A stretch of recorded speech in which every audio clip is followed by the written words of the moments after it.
در همین زمینه میخواهم یک اشاره کنید در مورد خیرها و احسانهای بنیادکاری و سازندگی در جامعه چه فضیلت‌های بزرگی دارد؟ فضیلت‌ها اگر تمام عمر ما صحبت کنیم درباره فضیلت صدقه و خیر احسان و نیکوکاری و کمک و دستگیری‌ها ما این رو به انجام رساندن نمیتونیم. درباره فضیلت صدقه برای در عموم همین را میگم که خوشنودی پروردگار است. باور کن جوانمردایی هستند که چپ و راست خیر و احسان میکنند، میجهشان هم نمیپرد. میلیون رو در راه خدا مصرف میکنند، یک جاده رو منفرش میکنند. اون جوانمردی که مثلا سه مکتب ساخته شده است. ببین یک مکتب اگر فضیلت یک مکتب ساختن یک مکتب تمام عمر اگر صحبت کنیم تمام نمیشود، قلم‌ها عاجز میمانند. هزارها متخصص، کارشناس، عالم، روحشناس، روانشناس چگونه متخصصی که نبوی از این دانشگاه، از این مکتب، از بارگاه علم معرفت خارج می شود. ثواب این رو، اجر و پاداش این رو جز پروردگار کسی دیگر نمیداند. این حفظ آبرو در دنیا است، طولانی بودن عمر است از نگاه معنوی و محبوب چشم پروردگار بودن است. امروز مردم کم نیستن کسایی میبینیم که مثلا جاده ها ساخته شدن، تعمیر کرده شدن، کوچه ها را چراغان میکنن، آب را کیلومترها میکشن و میارن، یک محلی بی آبی را با آبی نشاکی تامین میکنن.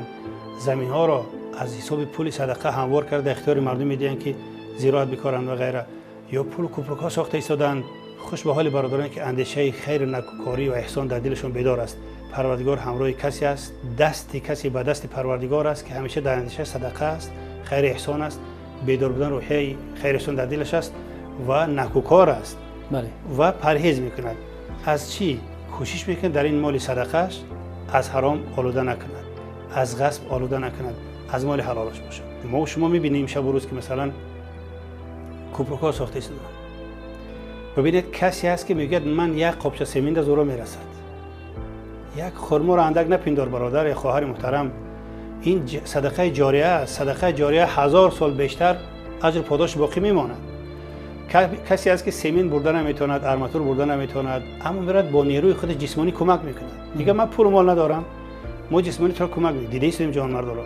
اما کسی است که بخصوص خواهرها میگن که من نه پول و مال دارم، نه بازوی کاری دارم، اما من میتونم یک آتله از یک مثلا یک خوراکی است برای شما مثلا آماده سازم. همه یک جا. این خوشنودی پروردگار نیست. جاده ها آباد شده ایستادن، پول و کوپرها ساخته شده‌اند. خوش به حال جوانمردایی که اندیشه دارن که باید صدقه جاریه با نام بگذارند که هزارها سال در خلق خدا خدمت کنند.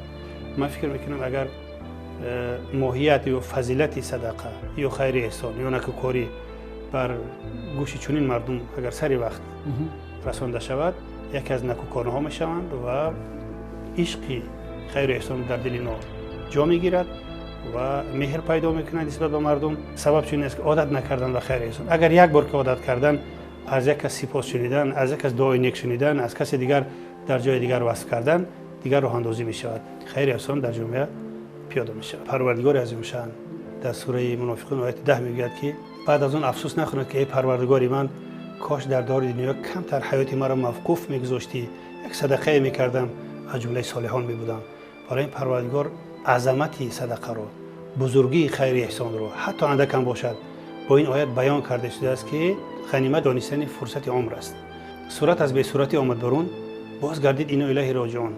کوشش کن که همه طاعت عبادت پابرجا باشد، خیر احسان پابرجا باشد، بخصوص صدقه رو فراموش نکن.